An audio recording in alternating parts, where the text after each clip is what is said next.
In this chapter, we will study how learning styles or preferences are a must to develop learning skills and promote effective learning.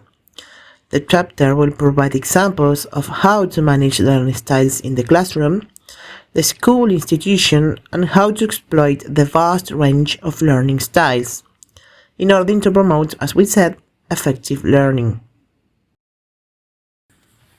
Before diving in the chapter, there are several factors that have to be taken into account before planning classes, which include all the learning styles. A. Modality preference. We have to recognize if the students have a preference for any kind of learning styles or modality. For example, they can be visual, auditory, or tactile learners. However, most learners will have more than one learning style. B. Personality type. Obviously, each learner will be engaged differently in the tasks. They can be, among others, emotional, adventurous, or reflective. C. Social factors. Some learners, obviously, again, will prefer to work collaboratively or on their own in the tasks. Now we are going to dive into the topics of this chapter.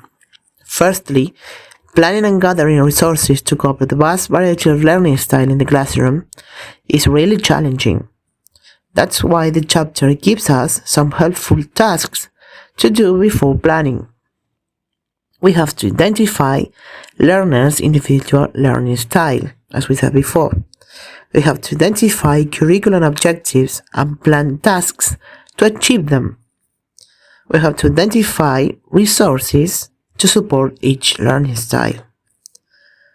We have to provide or ensure students' independence over their learning process by self-assessment, for example. We have to provide or ensure the classroom environment able to incorporate the range of learning styles.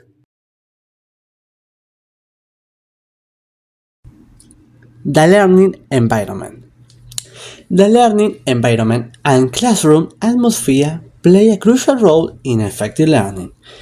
The key aspect is to take into account as many environmental factors as possible, such as lighting, windows, color, wall displays, type of desk and desk layout, teacher's base, sound, and music. Also, we should check the noise, the resources, accessibility, and space for movement.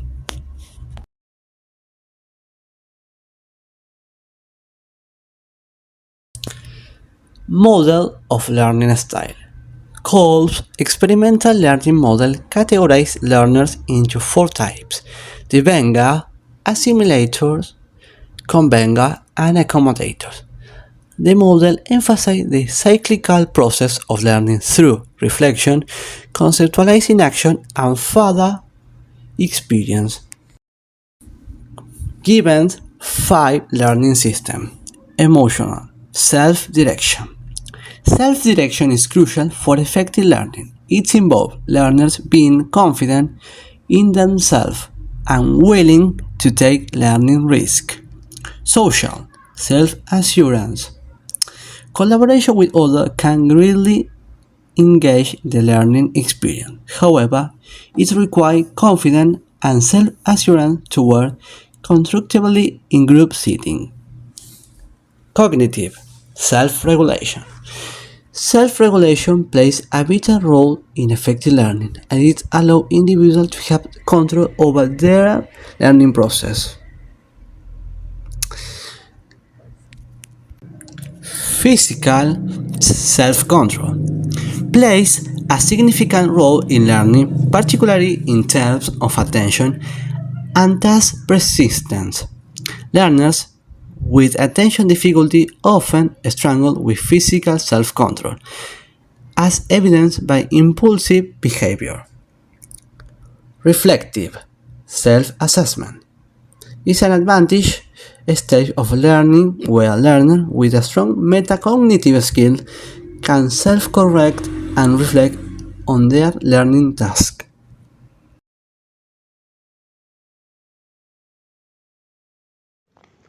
Well, another important point of this topic is whole school planning. This refers to that all members of the school must have a commitment and get involved in the learning process of the students so that the learning style are applied effectively.